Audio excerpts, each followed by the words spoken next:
Wyllie, December the 6th, you're back. Big fight this, up against a very class competitor, seasoned competitor. Yeah. How do you feel, mate? Yeah, I feel really good.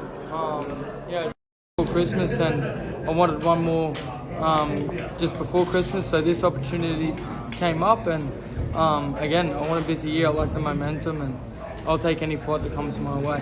What do you know about Paul Fleming? He spoke a lot about his amateur career today, and obviously being one of the youngest fighters ever signed to top rank. Is he a person, when you first got into boxing, you knew a bit about him and that?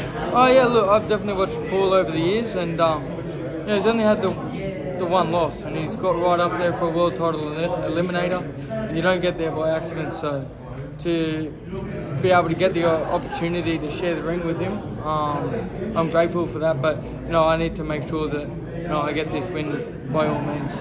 Now, speak on that. Charlie Suarez, he mentioned just before that he should be world champion right now. Yeah, he should be. Yeah, that's Paul's only loss. So assuming you can knock off Paul, does that help you, give you a confidence boost so that you can take on these world-class fighters and go for the world title? Yeah, most definitely. Again, every fight I treat is a world title fight. So look, I'm going to be coming in fit and strong for this, and yeah, look, if it puts me up there enough in the rankings to be able to get a shot at the interim or some sort of a world title, I'm taking those fights. But again, in the meantime, I need to stay active, I need to stay busy, because time out of the ring is no good at all. Now, stylistically, how are you going to approach this fight? He's come from a very amateur background.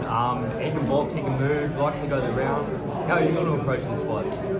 What style? Everyone knows, the way that I fight. Obviously a pressure fighter, and I like sort of getting to the body and the head, and a lot of pressure. But this last year, especially, my boxing ability has gotten a lot better. Thank you to Luke and Steve, and I feel like I'm putting that more into my fights as well. So it's not just going to be all that walk up one style and be so predictable. It changed things up a bit, but of course the pressure is always there.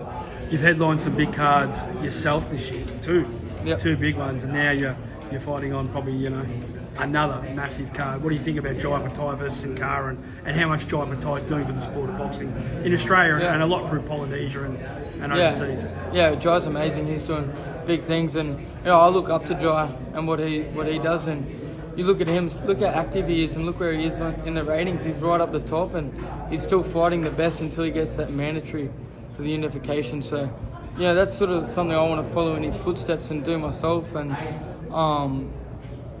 to be a part of this card and be one of the main support acts for it is huge. Final thoughts on what's going to go down December the 6th against Paul Fleming? I'm going to get both hands raised. How? You have to wait and see. Could be a stoppage, could go the distance. A couple of the fights have gone the distance, and I lost to George, but I'll be winning this one.